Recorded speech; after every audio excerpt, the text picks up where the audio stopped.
ما وی چې په مخ د ځمکه الله ته ګران او خدای ته خوښ خلک د دین عالمان او حافظان او قاریان، او د هغې وجه دا ده چې دی هغه کار په لاس کې غشتی دی کوم کار له چې الله پاک نبی کریم صلی الله علیه وسلم دنیا ته رالېږلی. الله قرآن شریف کې اعلان کړی دی یا ایها النبی بلغ ما انزل الیک من ربک، چې کوم قرآن مې تاله درکه دا خلکو ته ورسوه.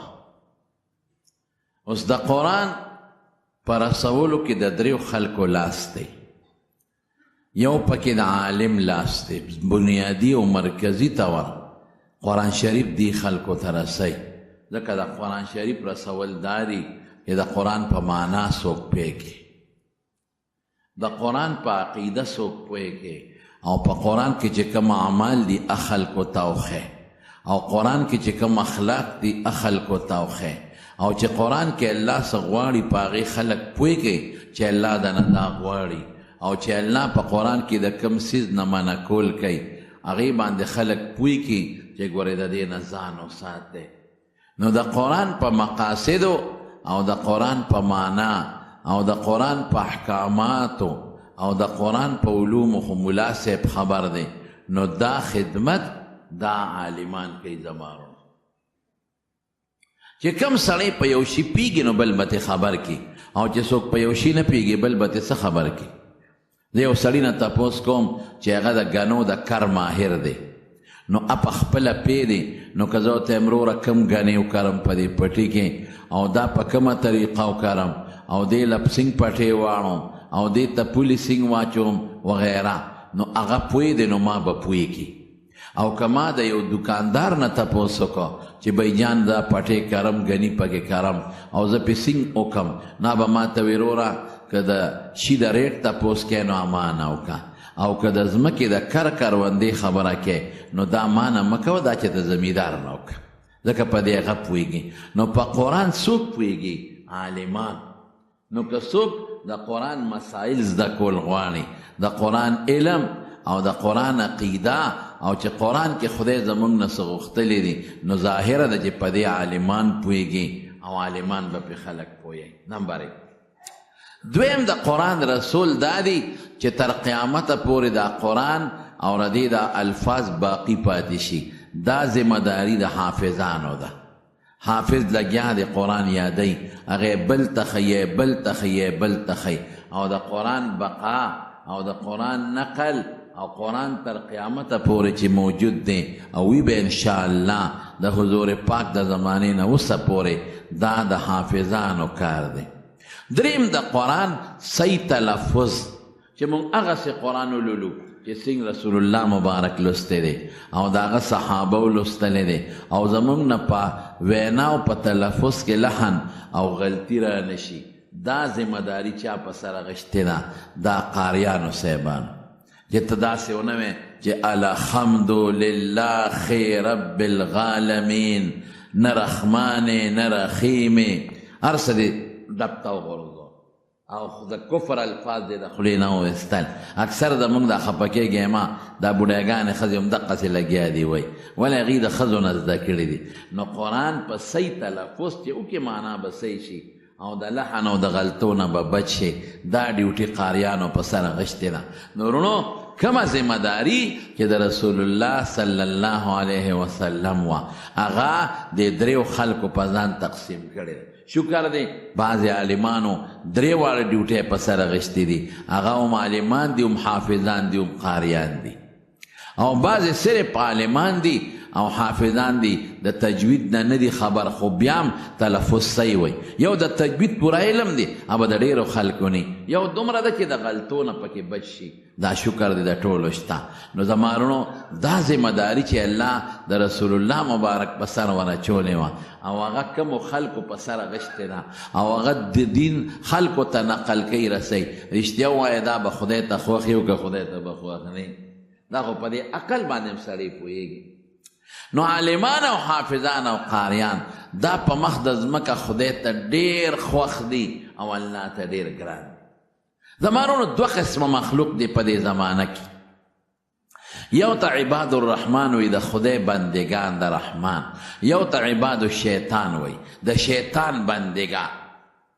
د شیطان بندگان څوک دي؟ هغه دي چې د خدای او د رسول د دشمنۍ خبرې خلکو ته رسوي. د خدای او د رسول لکه زه تاسو پویم یو نوې ناره لګېدلې ده په دې دغه باندې را روانه ده، څه ورته وایي، په دې موبایل باندې، په دې موبایل او په نیټ یو ډېره نوې ناره را روانه ده او دا کشر کل دا نوجوانان ترې متاثر شوي دي او دا هلکان پرې پوهېږي. دې ټولو هلکانو ته هغه ناره معلومه ده. دا د انجیول دا پلیتې جینکې او پلیت هلکان دا شی خورئ. هغې څه وایي؟ وی میرا جسم، هلکه بل ټکي ورپسې چاته یاد دی؟ څنګه دی؟ میری مرضی. خبره ټیک شوه؟ وی میرا جسم میری مرضی، زما وجود زما خوښه. اوس په دې باندې دا داسې ناره دوی لګولې ده چې ظاهر کې دا ډېره د مظلومیت او د معصومیت ناره لګي او خلک هم وایي چې رښتیا زما وجود دی زما خوښه ده، لکه پټې زما دی زما خوښه ده چې څه پکې کرم. نو زما وجود دی، نو که زه بازار ته ځم نو ما ولې ملا منې کوي؟ زما مرضي ده. زما وجود دی، نو که زه مارکیټ ته ځم ما ملا ولې منې کوي؟ زما خپله مرضي ده. زما وجود دی، نو زما خپله مرضي ده که برقه په سروم او که نه په سروم. زما خپل وجود دی، زما خپله مرضي ده چې زه څه کوم. نو ما ته ملا صاحب څه وایي؟ دا یو لویه فتنه روانه ده او قسم دی په دې فیسبوک راځي ما ته د خلک ښی وی راته په هغې لیکلي دي باقاعده صفا راغلي دي چې ملا صاحب ستاسو زموږ وجود سره څه کار دی، او بلکې لیکلي دي چې علما کے ساتھ جنگ. په خدای یقینا کو دا الفاظ دي علماء کرام کے ساتھ جنگ، بس علماء سره جنگ. زما وجود دی او زما مرضي ده، نو ستا څه کار دی چې ته زما په وجود کې ګوتې وې؟ لکه زما کور دی زما مرضي ده چې څوک راولم، زما پټې دی زما مرضي ده چې څوک راولم. نو وجود زما دی، ملا صاحب اختیار پکې تا لګې. وجود زما دی او اختیار ستا دی. برقه به نه په سره او پټ دغه به مارکیټ ته به نه دی او بار به نوځې. د مهرونو ځان پوهې کې جواب تاسو پوهیم. خرابه ناره ده، دننه خطرناک شی دی، د پاسه لیبل د پیو دی، دننه خطرناک شراب او ګند او متیادي دي پکې. لاول خو په دې تاسو پوهیم چې دا وجود زموږ دی که د الله دی؟ جواب راکړه. شوق سره ماته ووایه وجود ستا نه دی، والله کستی.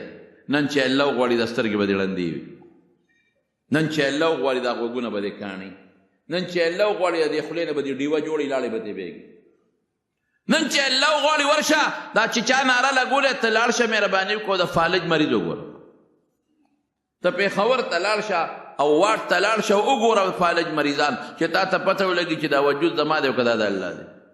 خو زما نه دی، خو چې کله خدای غوښته نو زه په انسان شکل پیدا کړم او چې سپی یې په هغه شکل غوښته نو هغه له هغه شکل ورکړه، خنزیر له بل شکل ورکړه، خر له بل شکل ورکړه، غوی له بل شکل ورکړه، ما له بل شکل لا که زه په سربولو پیدا نه کړم نو وجود زما دی که د الله ما له جواب راکړي؟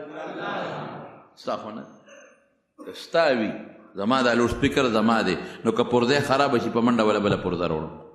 دا لوډ سپیکر زما دی، یو ته وباسم بله پکې اچوم، لوډ سپیکر زما دی تار یو ته لر کوم بل پکې بدلوم، نو وجود خو زما نه چې سترګه مې معمولي خرابه شي دا له ټیکولی شم. وا جواب راکړې که لږ معمولي غوږ خراب شي دا له ټیکولی شم؟ نه یې نه.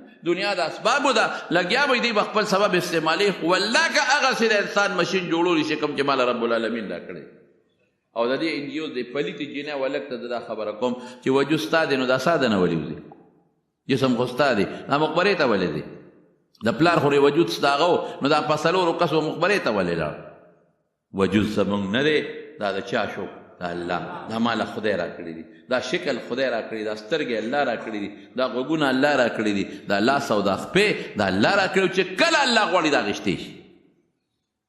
چې ته بوډی شي تا ته به پته ولګي چې ته وې میرا جسم، تا ته به د خپل وجود پته ولګي چې ته بوډی شي او ته په ځوانۍ کې او د شریعت خلاف د چغې جوړې کړي دي، ډالر یې اخیستې دي او د ملا خلاف او د شریعت خلاف د چغې جوړې کړي دي. نه چې ته بوډی شي تا ته به زه بیا وښیم په غوږ کې ووایم چې دا غوږ دې څه شو، هغه اورېدل دې څه شو، هغه خونه دې څه شو، سترګې دې څه شوې، چشمې ولې چې دا وجود زموږ نه دی، دا د الله.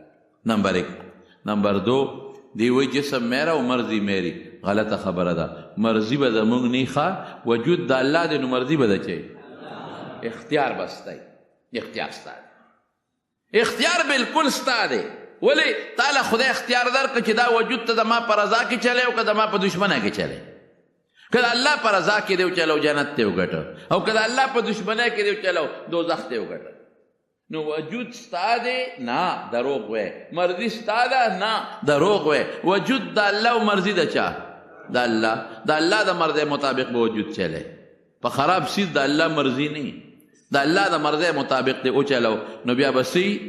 بیا به یا ایتها النفس المطمئنه ارجعی الی ربک راضیة مرضیه فادخلی فی عبادی وادخلی جنتی. بیا به الله وایي چې زما په مرضی یې ژوند چلولی دی، نو راځه اوس داسې ژوند در کوم چې هغه به هم ستا او زما د خوښې ژوند وي.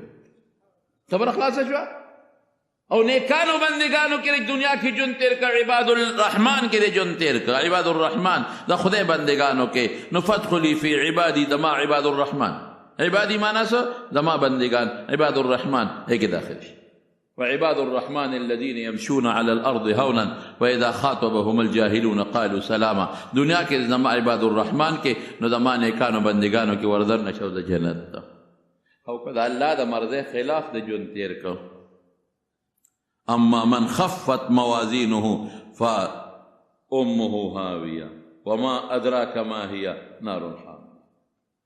دا الله د مرضی خلاف ګناه کې د ژوند تیر کو. نیکۍ د هلته سپکې دي، ګناه یې درنه ده، نو ټیکانه د ډېره خطرناکه ده، دوزخ ته به ځې، شیطان سره به ځې. نو اوس تاسو نه تپوس کوم، وجود د چا؟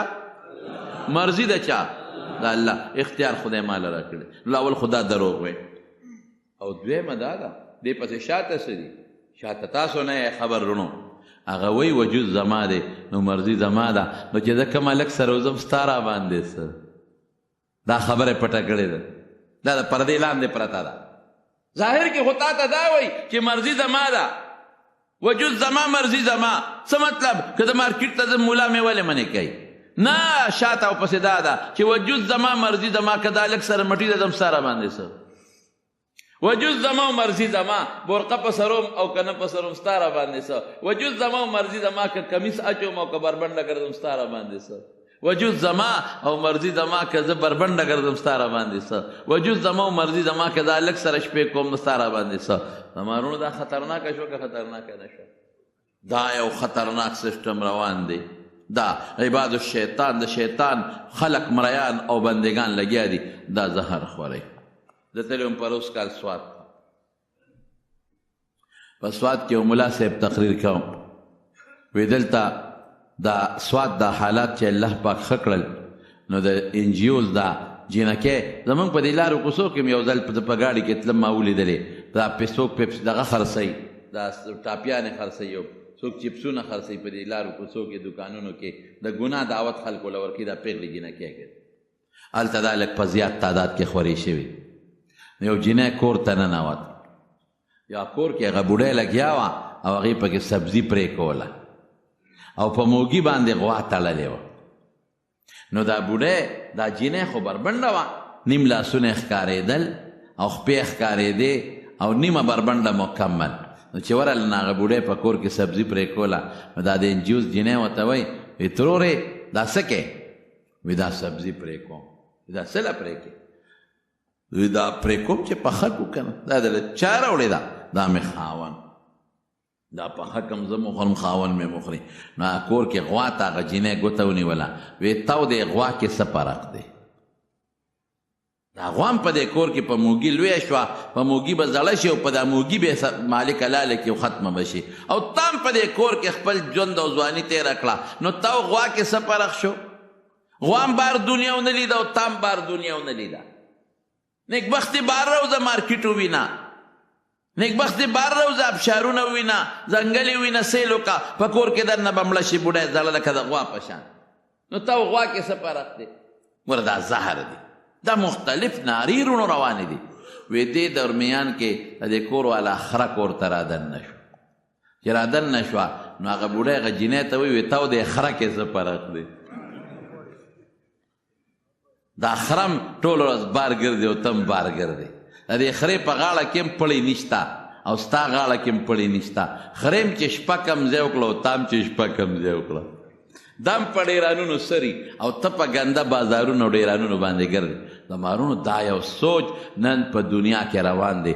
زما په دې کشر کول په دې بچو دا خدمت کوي چې دا راله بربند کړي، او دا بچی دا نوجوان طبقه په دې خدمت کوي چې دا زناکار کړي، او دا د مور او پلار نافرمان کړي، او دا لوفر کې او فسق و فجور کې مبتلا کې، او د قرآن نه واړی او د ښو اخلاقو نه واړی، لاس کې تثبیت والی موبایل ولا په لاس کې ورکي، او په خوله ته ذکر والی او ملا پسې کنزل ولا په خوله کې ورکي چې ذکر ته لر کا مه کوه ذکر، دا چې څوک درته ذکر ښیي ده پسې کنزل کوه، د پټکي پسې کنزل کوه، د ګیرې پسې کنزل کوه، دا نیکان بدنام کا چې نیکان بدنام شي نیکي به څوک نه کوي. په دې مولیانو خلق بدنام کا چې دا مولیان خراب خلق دی، دا تبلیغ والا پسې کنځلې وکړه چې دا خراب خلق دی، نو څوک به نه دي تبلیغ کې څه کوم؟ دا مولیان خراب خلق دی، دا مدرسې خرابې دي، او دا دي داسې داسې داسې دي، نو د دین نه به د خلکو زړه تور شي. دا کار څوک کوي؟ عباد الشیطان، د شیطان بندگان. نو د هغې مقابله کې د رسول الله مبارک وارثان او قاریان او حافظان لګیا دي. هغې وایي نه، زه دا کشر کل دا تاسو ته نه پرېږدم، دا بچی او دا ماشومان او دا واړه او دا زنانه دا تاسو ته نه پرېږدم، په دې به تاسو ما نه جال نه اچوئ. تاسو زما په لوڼو کې او په خویندو کې د امریکې او د هندوستان د ډمو شکل جوړول غواړئ، او زه یم چې زما په دې لوڼو خویندو کې د بیبي عایشې نقشه پیدا شي، او د بیبي فاطمې نقشه پکې پیدا شي، او دا کشر کل دا زه حافظان کم چې په ژبه د خدای قرآن چلیږي، دا زه قاریان کما، او دا زه عالمان کما چې دا د ابو هریره وارثان شي رضی الله تعالی عنه، دا د عبدالله ابن مسعود رضی الله تعالی عنه وارثان شي، دا د حضرت عبدالله ابن عمر رضی الله عنه وارثان شي، او دا د حضرت بلال رضی الله عنه پشان په جمعات کې راته بانګونه ووایي. زما دا مقصد دی، دا غي دا مقصد دی. اوس رښتیا ووایه چې کم خلک په دې مقصد لګیا دي چې زما نه دا کشر کل څوک ډیران ته ونه غورځوي، لوپرانې نه کي، او دا رانه ګنده نه کي، او زما دا جینکۍ رانه څوک بربنډې نه کي. دا خو دې کې زه د بیبي فاطمې، د بیبي عایشې، بیبي خدیجې، او د دې امهات المؤمنین او د صحابیاتو جلک او نقشه لیدل غواړم. نو رښتیا ووایه دا خلک به خدای ته خوښ یو که به خدای ته نه. مقابله چا سره جوړو ده؟ د هغې خلکو سره چې کوم ته مونږ عباد الشیطان وایو، د شیطان بندگان، د شیطان بندگان.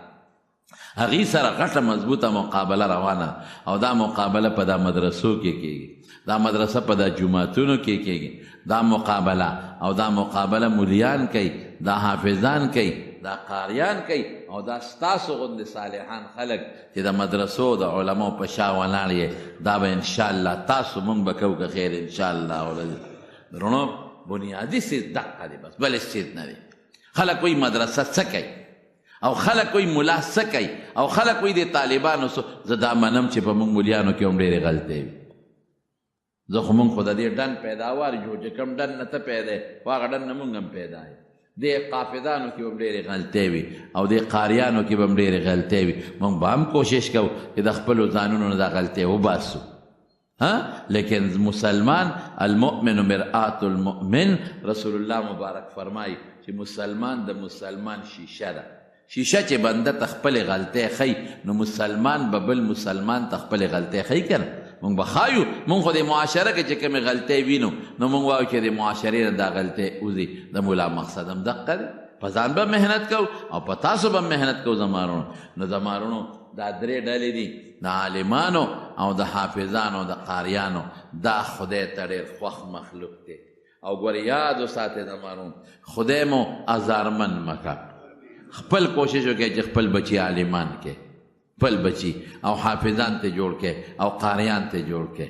او که دغه نی، نو د علماو لمنې ونیسئ، د علماو لاسونه ونیسئ، او د علماو او د حافظانو قاریانو سره مینه وکړئ، او د دې ځان خادمان کې. نو دې خلکو سره به انشاءالله خدای پاک یو ځای جنت ته بوځي.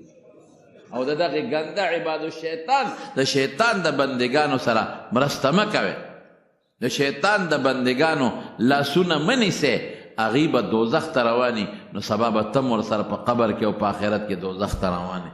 او خدای مو د علماو د ازار نه ساته.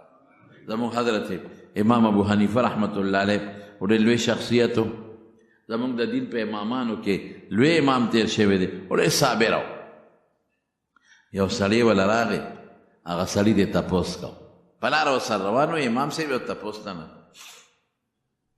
وی ما اورېدلي چې ستا پلار مړ دی او مور دې کونډه ده امام صاحب ورته وی وی ما اورېدلي دي چې ستا مور ډېره ښکلې ده اوس ګوره کله یې پلې کچې ته وغورځو پل کچې ته نه ستا د ما د مور سره سري زما مور بدرنګه ده که ښکلې ده تا خدای مردار کړه لیکن امام صاحب صابره ده اوس که ما تا ته چا ووایي چې ستا مور ښکلې ده نو ته به څه کوې ورسره زه رښتیا ووایم چې ډېر نیک مي او ډېر صابره مي چې نور وسې نه کېږي که نه نو دا خښته به اوچته کړي دا سر به وله ووایي ولکه ستا دا مازدیګر په دې خښته دا خدای بېخ وباس لیکن امام صاحب رحمت الله علیه څه وایي او بچې مقصد دې څه دی وایي مقصد مې دا دی چې مور دې ښکلې ده او کونډه ده نو ما ته بیا را په نکاح نه کړي وګوره څونه سپکه خبره یو سړی ورته وایي امام صاحب د زمانې یو عالم و هغه دې تپوس کې امام صاحب مسلې تپوس ته نه کړو یو خو موږ د بدقسمتۍ نه مسله نه پېژنو مسلې تپوس کوم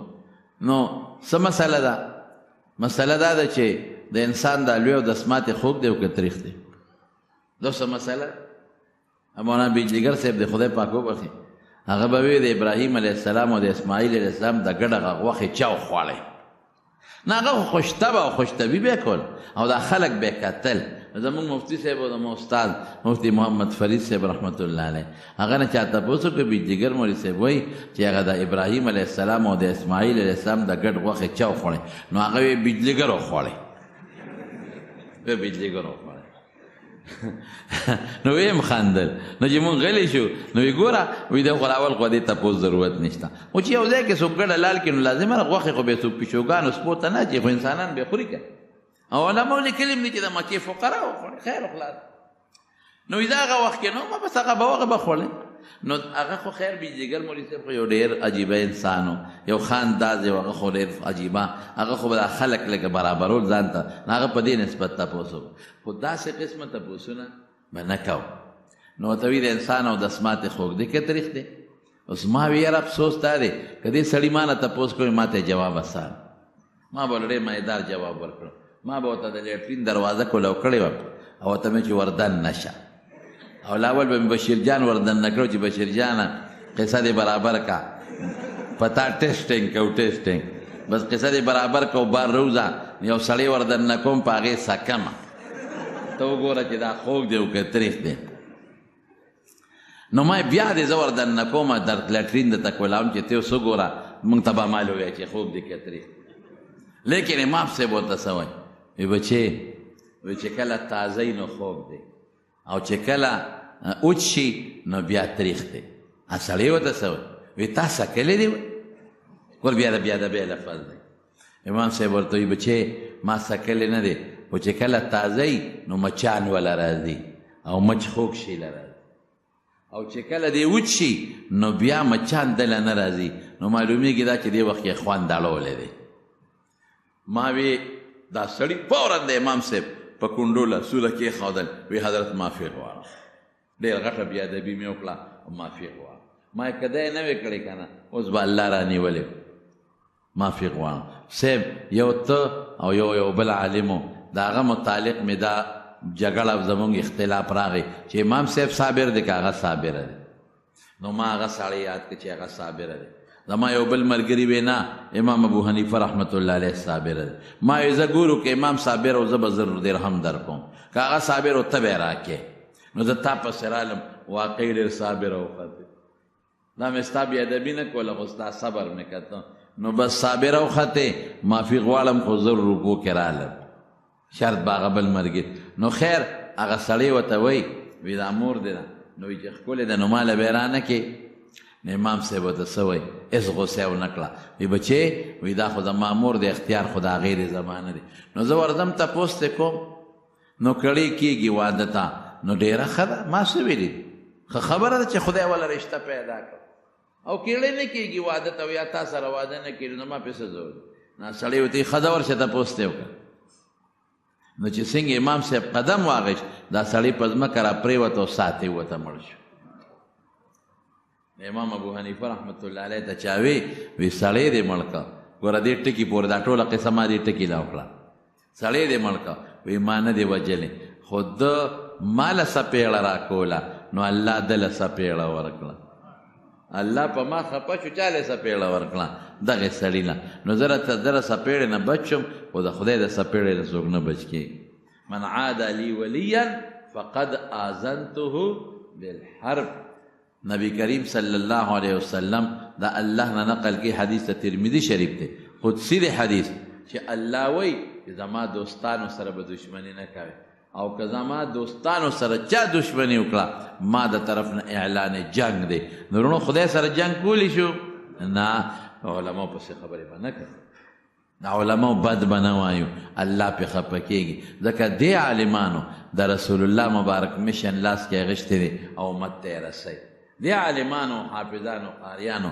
قرآن او حدیث په لاس کې اغېښتی دي او امت پې پوهې امت ته یې رسوي دې پورې یو بله خبره ذهن ته ران یو ملا طالب غوندې و ساده غوندې په لاره روان دی او خټې دي خټې یو جنټلمین ښځه په مخه کړې ده او واده له روانه ده نو دم ځان ښه پالش کړی برش کړی دی او ښځې هم ښه ځان برش کړی پالش کړی چې په لاره ځي نو دا ملا طالب غریب خو په لار روان دی نه پروای جنت او نه پروای دوزخ چې خلاص شو نو په خټو کې خپلاړه چقلې په ټس باندې په هغه جنټلمین په هغه ښځه ورپرېوت چې ورپرېوتې هغه ټولې جامې د خټو لړلې شوې ښځې جنټلمین وی خدای داسې ټولې جامې پړونې مرقص خاشو داسو نو دا موږ دا سړی سم لږ باتوري خفه کېږي اما خو د ښځې مخکې ګورې زمونږ لږ یو ګوټې باتوري نور هم زیات دی داسې ده که نه په ښځه نه ګورې په ښځه نه هغې ته ټینګې نه یې دا ښځې مخکې لږه بل چاته زه اکثر ویم زمونږ برېت بار یو لیشتي او په کور کې دوه لیشتي نو چې د ښځې ولیده چې په ښځه خو خټې ور پرېوتې نو دې په جوش کې راغی ښځې ته ځان ښی چې شلق شو دغه ملا غریب یې په دا مخ و ښه مضبوط تا خدای داسې داسې کا او ګډېږي په لاره درونچاقې وې هغه دې ټوله د خټو لړل ای ما په قصد خو نه ده کړې زه څه خبر وم چې دلته ډنډو چې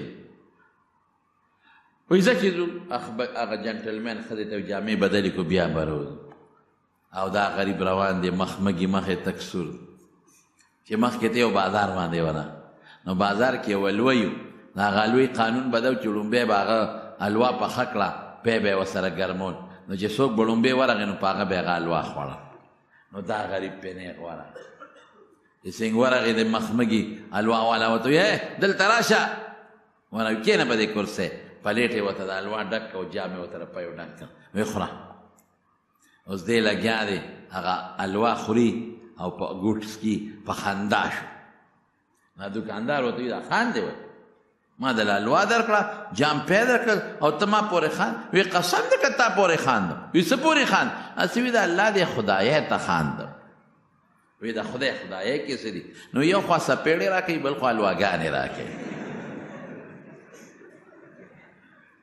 یو خوا سپېړې را کوي بل خوا الواګانې را کوي دې کې هغه جنټلمین چې کور ته لاړ ښځې جامې بدلې یې بره پوړو ته وخت پوړو نه خپې خوی د را پرېو سر د لاندې مړ شو چې مړ شو ښځې وی هله شابه دا یو سړی په مخ و یو ملا طالب یو صوفي او هغه خیرې کړی دی بس دې خواصې مړ شو خو نور غرق نه شو شابه سړی روان خلک د پسې لاړ څنګه سړی و داسې دی اوس ښه مزېدار الوی په دوکان ناست دی او خوشحاله دی او الوان هم ټقو باسي او جام پیو نه هم ګوټو باسي دا سړي ورنه هلکه سړی خو دې مړ که خدای ته وګورئ ما یې خو څه مړ وی والم زه ما مړ که نه نوی خیره دې ورته وکړه خو مړ شو ګوره دا ټکې دلته مسول وی ما نه دی وجل هغه ما له سپېړه راکړه الله په ما خفه شو هغه له سپېړه ورکړه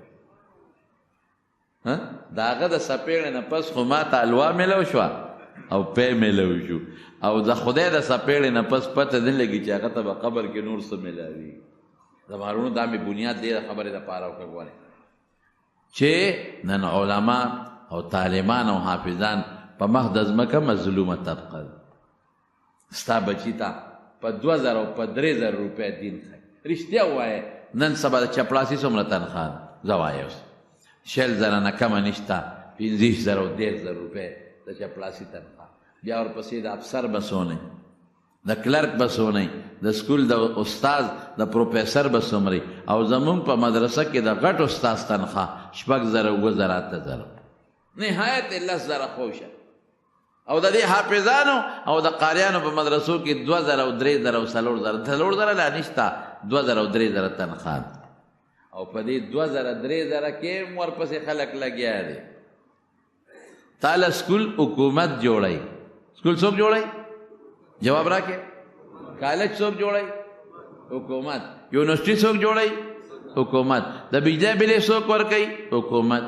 او زه جومات په چنده غونډو، زه سوال کوم خلکو ته، ای خدای مو بخښه جومات جوړېږي چنده نه، زه مدرسې له خیر غواړم، خیر، ای خدای مو بخښه مدرسه جوړېږي، مدرسه کې د استاد تنخواه پکار نه، مدرسه کې د بجلی بل پکار نه. او دا څه دپاره غواړم؟ دا دې دپاره زمان بچي شته، زه به هم پکې 2-3 تنخواه لم. دروغ نه ده، زمان بچی شته، زه به هم پکې 2-3 تنخواه لم. او ستا چې کم بچی حافظ دی، ستا بچی ای پښتونه، هغه له هم 2-3 تنخواه ورکوم، قرآن به ښایي.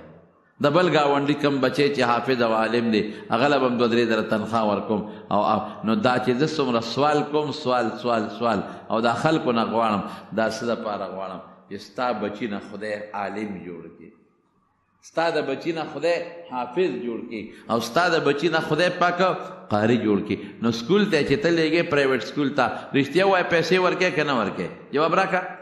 او چې مدرسې ته موږ له رالېږې نو پیسې راکې؟ نه.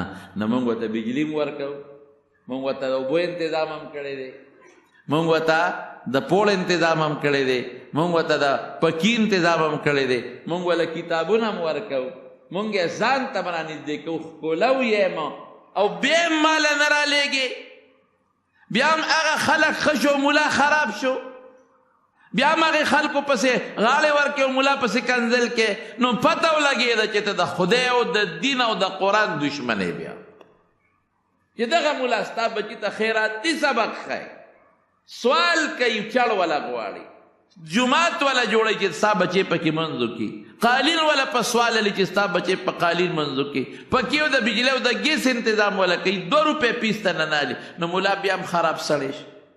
رښتیا ووایه، دا خبره چې څوک ملیانو پسې لګیا دي، دا د انصاف خبرې دي که د بې انصافۍ؟ تاسو جواب راکړئ. دا بې انصافي څه ګناه کړې ده ملا صاحب؟ ستا لور ته وایي چې برقه په سر کا، صادر په سر کا، نو دا خو خپل لور ته مو ستا هغې ته دا خو ستا یا محفوظوي، تا ته وایي غیبت مه کوه، تا ته وایي که ته وایې دې په خپله کوي، نو یې ورورې زه خو هم ستا د معاشرې نه پیدا یم کړی، نو خو دې کوی نه چې اوبه راوباسئ، یو پیو کې متیا دې پرتې وي، پی پلیت دی که پاک دی؟ وایه پلیت دی که نه؟ خراب دی که نه؟ شملې به یې څنګه خرابې، او کوچ به یې څنګه، او غوړي به یې څنګه؟ نو خو د دغه معاشرې نه ټول پیدا دي، دغې نه پیدا دي. څه بار نه خو ملا خو اسمان نه نه راغلی، حافظ خو د اسمان نه نه دی پروت، قاري خو ستا به چیرې ستا نوسۍ دی، ستا وارث، ستا راتره زوی دی، صرف دومره به دی به درته دین ښیي، دی به منځونه کوي، دی به روجې نیسي، دی به زکات ورکوي که پې فرض دی، دی به خلکو ته ښه اخلاق ښیي، تا به پوهېږي. زما وروڼو بنیاد زما د خبرې مقصد څه دی؟ تاسو به زما د دې ټولې خبرې مقصد په ذهن کې اچولې، څه دی؟ موږ وایو چې د خلکو نه خدای عالمان جوړ کړي، خدای دې ستاسو بچي عالمان کړي. که ته نه غواړې، زه غواړم چې خدای د ستا بچو نه د پیغمبر علیه السلام وارثان جوړ کړي، او ستاسو بچي د خدای حافظان کړي، او ستاسو بچي د خدای قاریان کړي. نو خو موږ د خدای نه غواړو که نه، موږ وایو راولې، دا علم په دې ملا پسې انتقال نه دی، دا حفظ په دې حافظ او د قاري پسې انتقال نه دی، او شکر دی د خدای فضل. موږ د ټول وایو الحمدلله چې نور کله به زموږ په دې علاقو کې جوماتونو کې کم امامانو د کم ځای به د افغانستان به باباجي سره زموږ ستاسو یاد دي که نه؟ د مشهټول افغانیان به د باجوړ به پخوا نه هلته کې د علم دوستي خلک وو، د دیر به پخوا نه هلته کې علم دوست خلک دی، د وزیرستان به پخوا نه هلته کې علم دوست خلک دی، د سوات به پخوا نه هلته علم دوست خلک دی. اوس د خدای فضل دی زموږ په هر کلي کې او په هره محله کې دومره عالمان دي چې زموږ د خپلو پښتنو نه پیدا دي. شکر الحمدلله. تاسو ته یاد دي ما ته پته را زمونږ په ټول کلي کې 2 حافظانو زمونږ په کلي کې څو یو زمونږ د قاسم خیل حافظ صاحب مولانا حافظ حبیب الرحمن صاحب الله دې ولا روغ صحت ورکړي چې بیمار او یو زمونږ د هغه تره زوی مولانا محمد اسرائیل صاحب اسرائیل استاد صاحب د تاسو دا خټ دا 2 حافظان بس په ټول کلي کې او د جورې حافظ صاحب بدل ته مونږ راوسته او باباجي او پې زمونږ ختم کو یاد دي تاسو ته دقه 3 حافظان یو د بار 2 د دی او نمبر به پې نو د 3 شپو ختم دلته بل قسم په خدای قسم مې راته جومات کې وخوړه که نن زه په خپلو تورنګزو کې حافظان شمېرلی شم الحمدلله نن 2 حافظان دي چې د ختم نمبر یې نه لري او زمونږ په کلي کې خپل کلي کې عالمان خدای څومره کړل ټول وایي الحمدلله دارنګې په عمرزو کې په میرو کې په عثمانزو کې په 400 پېښور باړه په ټول ملک کې الله عالمان ډېر کړل داسې نه ده شیطان چې څونه مقابله کوي د مسلمانانو په زړه کې د دین جذبام الله پیدا کوي نو زمانو په خپلو بچو علم وکړي او خپل بچي حافظان کې او په ډوډۍ مه یارېږي ډوډۍ د چا په لاس کې ده هلکه ډوډۍ به څوک ورکوي الله به ورکوي دا بشیر جان دی په سترګو نابینا دی معذوره دی دا غریب معذوره دی دا وجود نه او نه پټې شته او نه پوله شته او نه تجارت شته او صرف د رسول الله مبارک مدح وی مدح د پیغمبر مبارک نعتونه وی قسم په خدای چې رده ډوډۍ به د ډېرو خانانو نه خشتی دا د حقیقت دی د ډېرو خلکو نه خشتی او ښکلې پاک ساک خدای پاک دی ګرځئ او یو ته مخکې روان یو ته وروسته روان او موټر د خپل نشته خو کمبخت بې موټر نه خپه ځمکې ته نه کوځي ټول ورځ په موټر کې ګرځي پردی موټر دی پردی خپلې نشته خو والله که د کور نه وځي ځای ملکه کور کانګړ ته موټر کې خېږي که بار وایه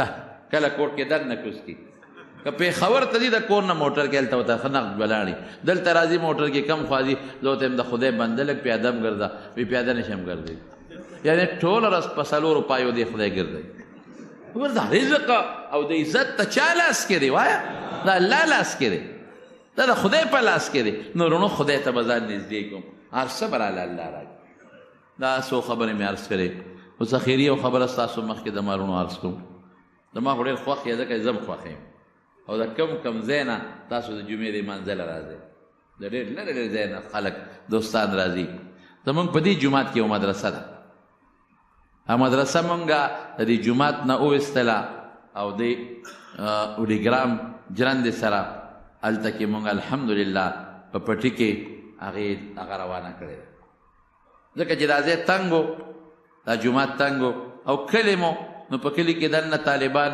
او دا د مدرسې لوی لوی هلکان چې وزي روزي زنان هم په دې لارو کوڅو کې دي نو یو پټی لږه مشکل نو الحمدلله مونږه په خپل پټي کې لږ غوندې خدای ریاکارۍ نه دې الله وساتي الله دې مو ساتي الله دې مو ساتي خو مونږه لږ غوندې ځای مدرسې له ورکړه لږه مو سره واغېسته او په هغې کې یو جرب ځای څه د پاسه کې الحمدلله مونږ مدرسه روانه کړې د دې جومات مدرسه د دې جومات هلته م روانه کړې او په هغې مدرسه کې د 9مې درجې پورې یعنې د وړې درجې پورې کتابونه الحمدلله پړاویږي او زما دا ورور دی مولانا یوسف احمد صاحب ښکلی عالم دی الحمدلله خدای وله ډېر ښکلی علم ورکړی دی او هغه وړه دوره چې زموږ باباجي بلولوله او د یو ځای بل ځای نه به طالبان راتلل ما بلولوله بیا په چوټیانو کې او ډېر طالبان به هغه وړه دوره نن دی په هغه مدرسه کې ښی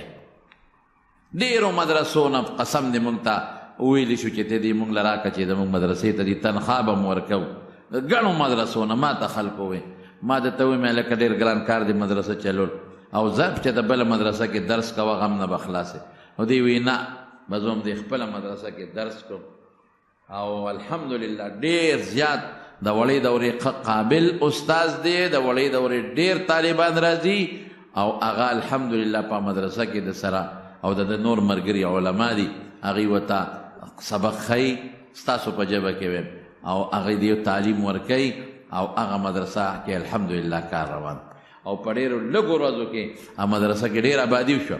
څو کمرې پکې جوړې شوې؟ 8 کمرې یو خوا جوړې شوې، په هغې چته چولې شوې. 9 کمرې نورې تیارې دي او په هغې لا چت نشته، چت پې نشته. او یو جومات هغې کې مونږ روان کړی دی چې جومات چت ته رسېدلی دی خو په هغې چت بلکل نشته، هغه مکمل خالی پروت. نو نن د هغې مدرسې استادان د علما کرام راغلي دي او د هغې مدرسې نه چې کم طالب علمان فارغ شوي د وړې دورې هغې له به مونږ ستاسو په مخ کې سندونه ورکړو. ما ته مولوي صاحب ووی یوسف احمد مولوي صاحب چې هلته به دا پروګرام وکړو. ما ورته وی نه، مې دا مدرسه د دې جومات مدرسه ده، دا مدرسه د دې محلې مدرسه ده، دا مدرسه زموږ د باباجي مولانا شهزاده صاحب د هغه په دغه کې د روانه شوې ده، دا وړه دوره به هغه خوله. نو ما دا پروګرام به هم دلته وکړو او زموږ دارونه چې د مونږ سره محبت دی او مینه ده او د لرې لرې دی نه راځي، نو په دې ثواب کې به دوی مونږ سره شریک شي. دا غون کال چې تا اخول او غون کال د طالبانو زده کړه وکړه، نو اخره قاعده کې چې څوک شریک شي په منځ راشي او په اخري قاعده کې سلام نه مخکې شریک شي، نو خدای پاک دا جمع ثواب ورکوي که نه ورکوي؟ نو مې زما دارونه دي او د دې کندي دا زنانه دي، د دې کندي را زنانه هم چې دا اواز اوري زما، نو مې هم چې دا زنانه او نارینه دا ټول په دې ثواب کې شریک شي، تاسو دا ټول په دې دعا کې در سره شریک شي. نو موږ هغه انتظام دلته راوړو د سندونو د ویشلو.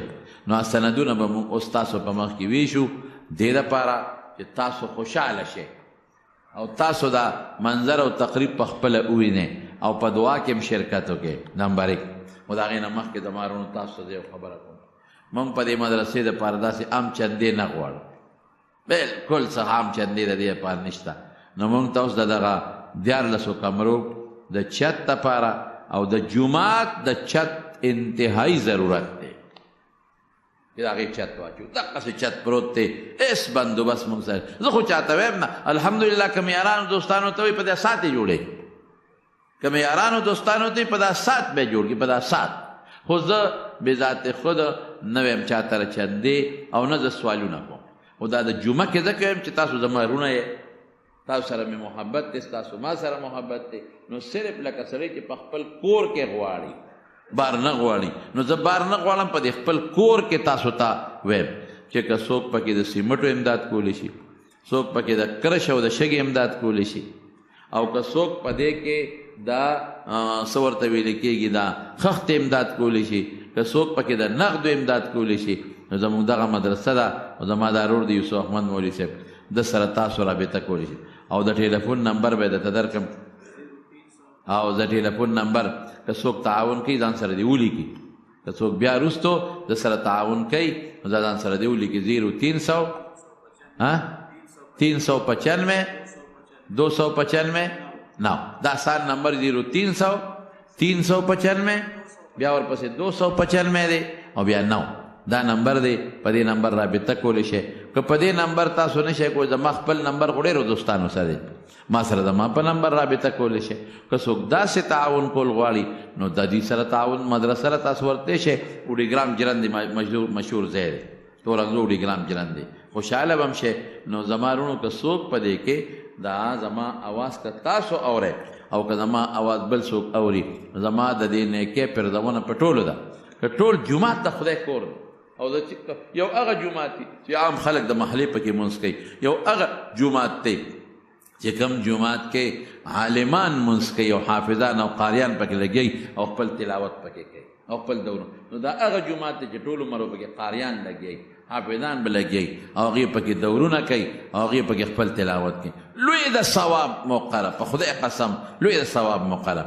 نو تاسو ټولو ورونو ته دا درخواست دی چې که څوک کرش، سیمټ، شګه، خښته او یا د نغدو پیسو تعاون کوي نو بس دی کې دا تاسو را ثواب لویه موقع ده. دا طالبانو او حافظانو او قاریانو او عالمانو سره تعاون دی او د خدای د دین سره مدد دی او اجر به د خدای نه غواړئ، انشاءالله الله به درکوي. نو الله یې دا مدرسه کامیابه کړي، دا سندونه به ورکړو، د هغې نه پس به بیا دعا وکړو انشاءالله.